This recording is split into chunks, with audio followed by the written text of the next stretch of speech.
हुआ जब मैंने वो वीडियो देखी और आपने अपनी ड्यूटी परफॉर्म की थी, उसके लिए आपको ह्यूमिलिएशन का सामना करना पड़ा। मैं बहुत शर्मिंदा हूँ इस बात। तो मुझे ज़रा बताओ क्या वाकया क्या हुआ था उस दिन? मैडम हम रूटीन की गश्त कर रहे थे, 15 की कॉल पे जा रहे थे। गली में 2-3 गाड़ी 15 पे क्या कॉल आई थी आपको? कोई लड़ाई झगड़े टाइप थी। अच्छा, फैमिली की। ओके। तो उधर जा रहे थे तो रास्ते में ड्राइवर कहता कि सर 2-3 गाड़ियाँ खड़ी हैं, मशकूक लग रही हैं। एक बाजार सा था उसमें, मैंने कहा चेक कर लेते हैं। उधर गए तो ये आगे जा रही थी गाड़ियाँ। ड्राइवर गनमैन उतरा, उसने जाके गाड़ी को रोका और उन्होंने कहा जी टिंटेड ग्लासेस थे इसके? जी। अच्छा, और एक ही गाड़ी थी? 2 गाड़ियाँ, दो गाड़ी, एक कार थी। हाँ। और एक पजेरो टाइप थी। ठीक है। उसको रोक के उन्होंने चेक करना शुरू किया पीछे। और ये इलाका कौन सा था? शादीपुर है, नजम पार्क के पास। अच्छा, भगवानपुरा में जी। अच्छा।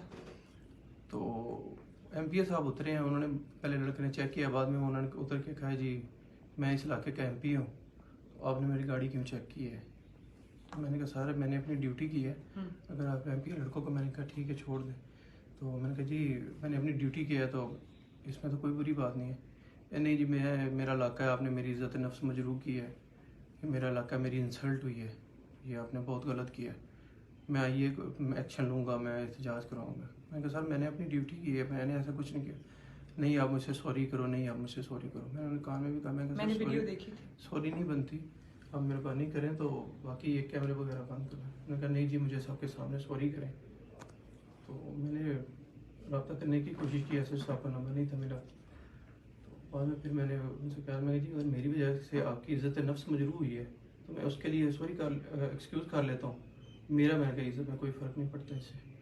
लेकिन वो इधर देखो मेरी तरफ से, यासिर आइंदा आपने अपनी ड्यूटी करने पे कभी किसी से माफ़ी नहीं मांगी। आपने अपनी ड्यूटी की थी जी। आपने उनको चेक किया था, वो आपकी जिम्मेदारी थी जी। आपने की और आइंदा कभी किसी से अपनी जिम्मेदारी पूरी करने के लिए माफ़ी नहीं मांगी। जी बिल्कुल।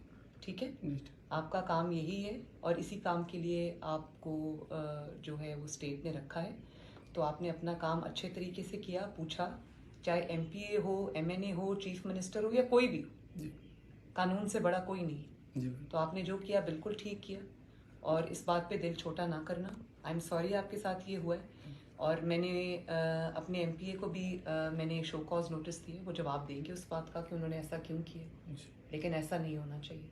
तो आपको अपने बिल्कुल आपने इस बात को दिल पे नहीं लेना और बिल्कुल उसी जिम्मेदारी के साथ अपनी ड्यूटीज़ जो है वो डिस्चार्ज करनी है। ठीक है।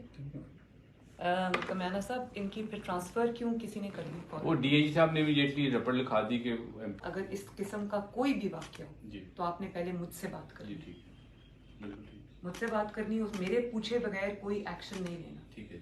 और अगर एमपीए साहब को कोई शिकायत थी जेन्युइनली तो उनको भी मेरे पास आना चाहिए था, फिर हम इंक्वायरी कराते, इंक्वायरी की जो रिपोर्ट आती है हम उसके मुताबिक एक्शन ले लेते। नहीं इसका बड़ा अच्छा मैसेज जाएगा मैडम, ये बहुत मोरल बूस्टिंग होगी इससे। नहीं मैं ये मैसेज जाना भी चाहिए, कोई भी शख्स जो है वो कानून से बालातर नहीं है, चाहे वो बल्कि हम सबको तो कानून का ज़्यादा उस पर कानून पर चलना चाहिए ताकि बाकी लोग जो हैं उनको भी हम उनके लिए भी एग्जाम्पल सेट करें। तो यासर आपने बिल्कुल दिल छोटा नहीं करना। Thank you. Very well done. अपनी ड्यूटी इसी तरह करनी है आपने, किसी से ज्यादती नहीं करनी, ना इंसाफी नहीं करनी, लेकिन अपनी ड्यूटी आपने पूरी जिम्मेदारी से करनी है। ठीक है, God bless you. Okay madam, thank you कमाना साहब, वेरी गुड। खुदा हाफिज़ यासर, खुदा हाफिज़।